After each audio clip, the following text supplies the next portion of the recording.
بعد ما طلقت العجين على هذا الشكل هذا ودهنتها بالخليط ديال الزيت التحميره، كنزل المسمنه اللي عمرت، ولكن حتى كندير العماره من جديد.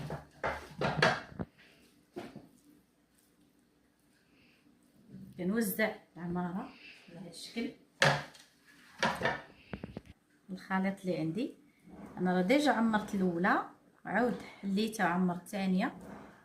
دابا هذه الاخرى اللي غنعمر كنزل فوقها هذه كما كيبان لكم، وتنجمع العجين على هذا الشكل. كتجي كبيره وسمنه واحده عامره ديال الفران، كبيره ومقرمشه. لاحظوا معايا. وهاد المسمنه اللي بقات عندي هذه غنديرها خاويه، غندير فيها هذه الوسط باش كنجمع بها المسمنه وكنخليها ترتاح.